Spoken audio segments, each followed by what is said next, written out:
Hi guys, welcome back to my channel. My name is Sarah. If you're new here, thanks so much for joining me. Today, I want to talk to you guys about New Year's resolutions. What? You say it's the middle of February? This is a January conversation? Oh yes, I know, and I have a reason behind that. Stick around if you want to hear why.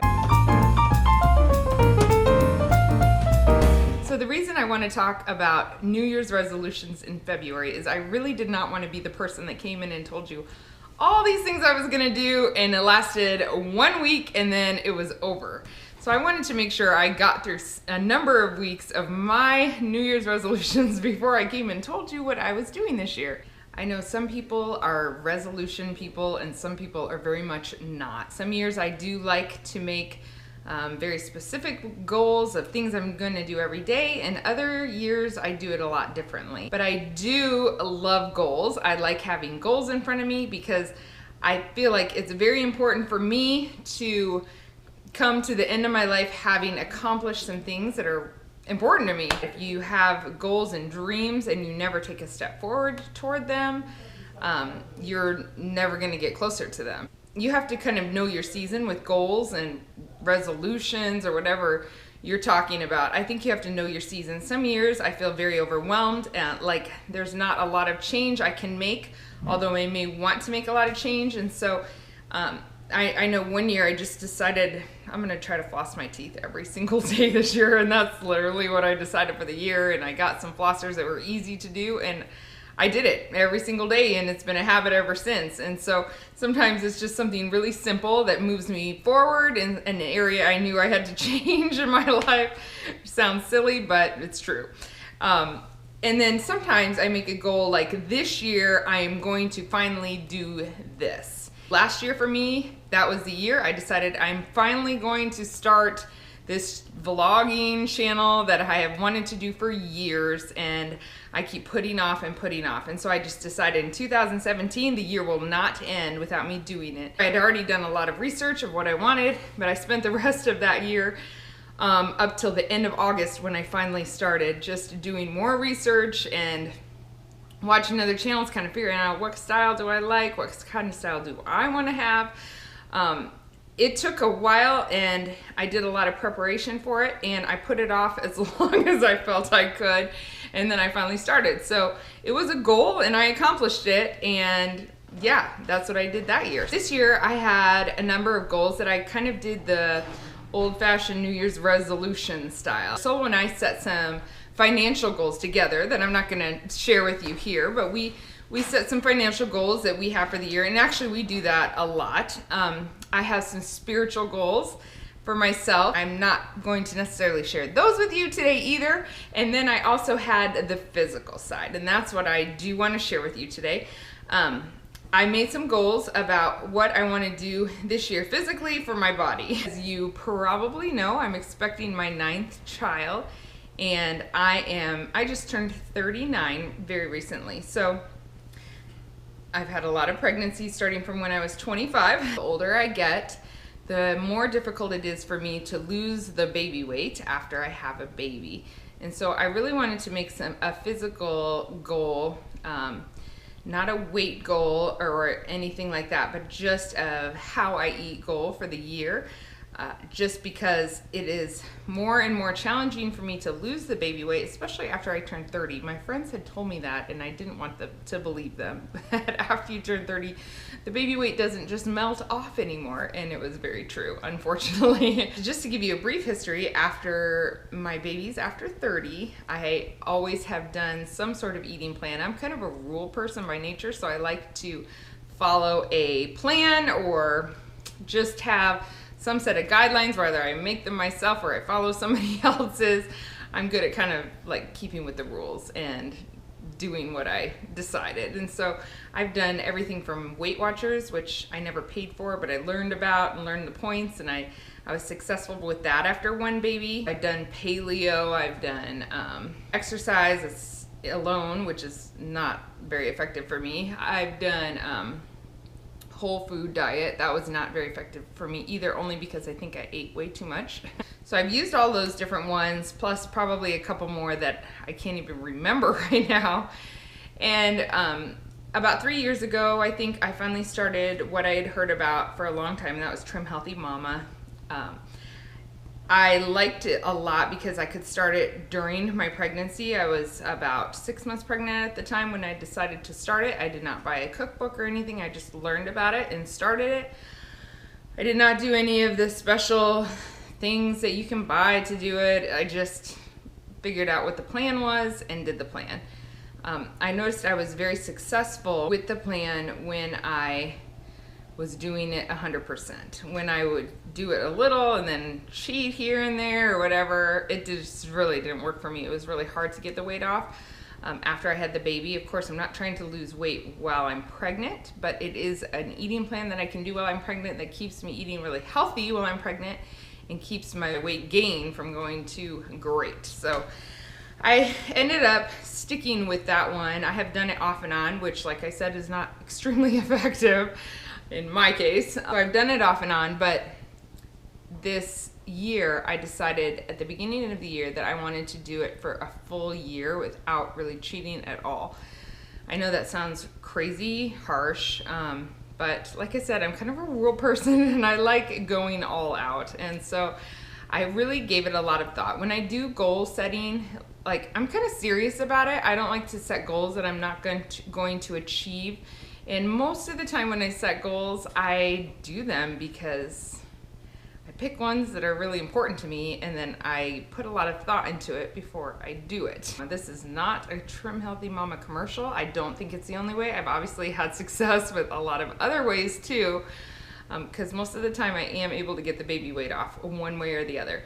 But to give you an overview, Trim Healthy Mama is like, the concept is that your body is fueled by fats and your body is fueled by carbs, and when you're combining them all the time, then you store up more fat. And so if you're just doing more fat, which is low carb, eating that way, and having protein with it, your body will use the fat that you're eating. And then if you eat a carb meal that's lower fat, your body will use those carbs. The protein helps you use those carbs.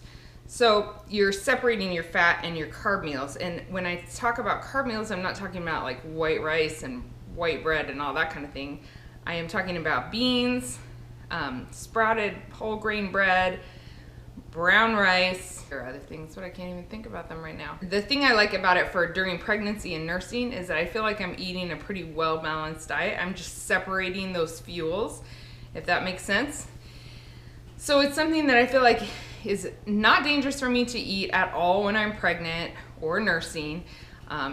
It's actually, of all the diet plans I've done, besides the Whole Foods one, I think it's the slowest weight loss for me, but it is consistent weight loss. And so to me, I think it's slow probably because I eat a lot. I'm used to being pregnant and nursing, and I just like huge portions. I mean, I like to eat a lot. I'm able to eat when I need to. I eat a lot, but I am able to slowly lose weight when I'm not pregnant, when I'm doing it. So I just wanted to take this whole year. I will have a baby the end of April or early May, and so I wanted to get through the rest of this pregnancy, get through that postpartum time when I tend to binge a lot, because I get a lot hungrier right after I have the baby than even in my third trimester. And then take it through the rest of the year, just do a full year sticking on the plan 100%. So now the plan does have some options, like if you're really hungry, you're not feeling full, when you're on it, you can do some of those good healthy carbs with the fat. It's called a crossover, and they tell you it's great to do sometimes when you're your goal weight or when you're nursing or pregnant. So I have that option when I'm not feeling like I'm getting enough food. I've been doing that since January 1st.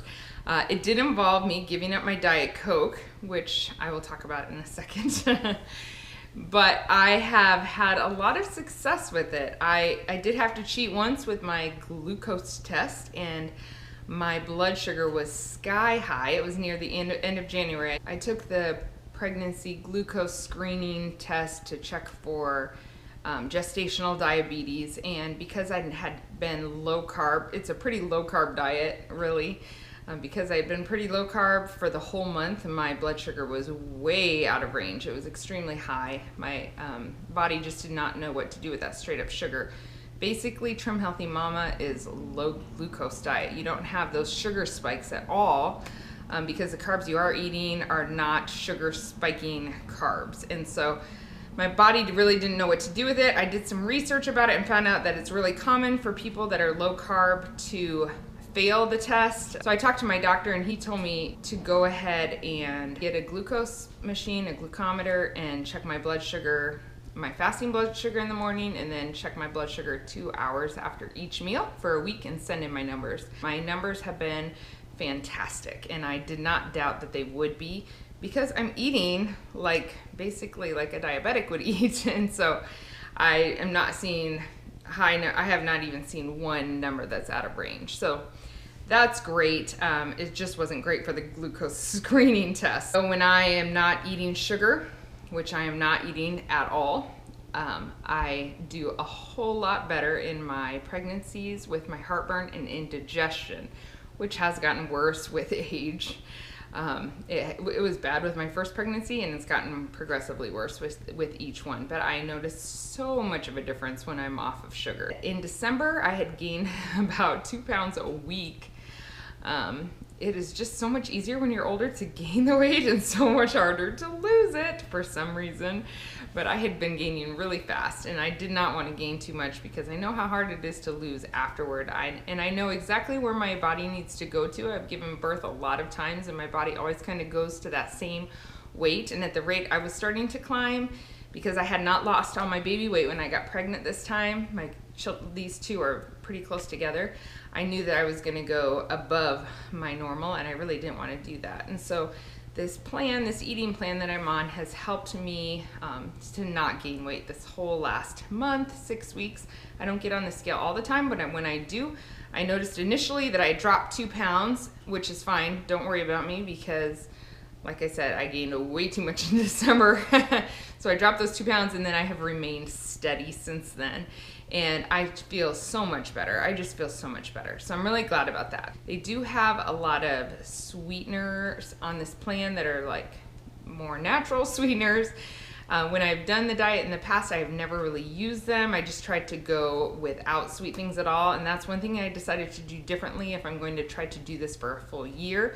I decided to go ahead and use those sweeteners that they recommend, like stevia, and there's a couple others, and to try some of the desserts, because I think it will help me be successful for a full year without cheating or wanting to be off of it all the time. I really don't crave sugar anymore. I don't really crave the junk foods. I have had a day or two where I felt like really tired and just wanted to eat all the junk, but other than that, I've been fine without it. And I haven't craved the Diet Coke actually, which is sort of unbelievable for me. I've given up Diet Coke many times in my life, and I always go back to it. And I'm not saying I will never drink it again, but I am taking the year off of it. And then another goal I made for the whole year is I wanted to try to drink about 1 gallon of water a day. I have not kept that every single day, but I have most of the days since I started the year, and I feel really good doing that too. Like I always do with my goals, I really try to think through them, even the little ones, of how I can be successful. And so for this year with this extreme eating plan, I would say only extreme because I'm not ever taking a day off from it, and so to me that's kind of extreme. But in order to do that, I really thought through what my year looks like. For instance, my husband and I, once in a while, we like to get Chipotle and have a date night in the house where he picks it up, brings it home, and we watch a movie together. And so I kind of researched, how can I eat Chipotle? I don't want to not do this tradition. I love Chipotle, so how can I eat it and still stay on my plan? And I found somebody on YouTube, I can't even remember her name, but she talked about how she gets her Chipotle separated into 2 bowls. One is the brown rice and black beans with salsa on top, and the other, and by the way, I'm used to doing my Chipotle without the tortilla, so that part was no problem for me. And then the other bowl was the meat, lettuce, cheese, sour cream, salsas, guacamole, just not the corn salsa. And then she would eat the one that night and the next one the next day. And so we already did that once, and I loved it. I actually loved it better than when it was all together. So I thought, hey, that's no problem for me. So I researched that. Another date night that Solo and I love to do maybe a couple times a year, but we really love it, is sushi. And so kind of looked up how could I stay on plan with sushi, and realized that I can make it a crossover if I do it with brown rice, or the new cookbook even has some sushi recipes in it, which I may actually try to make it by myself. Obviously I'm going to be in the hospital for a couple days. I've tried to think through how we'll get through that time period staying on plan. I think the only time I've really come down to that I may have to go off plan this year is if we travel specifically to, most restaurants and things are fine. It's very easy to eat on plan at restaurants, but if we travel to Kenya, which we would really like to do this year or next, so if it happens this year, that's probably the only thing that will take me off my plan. It's really uncomfortable to be in somebody else's house when they've cooked for you and say, oh, I can't eat that because of this and that, and I just don't want to do that. I don't want to do that on a trip like that. So if we do end up going to Kenya, I will probably go off plan, but I don't eat really bad when I'm in Kenya.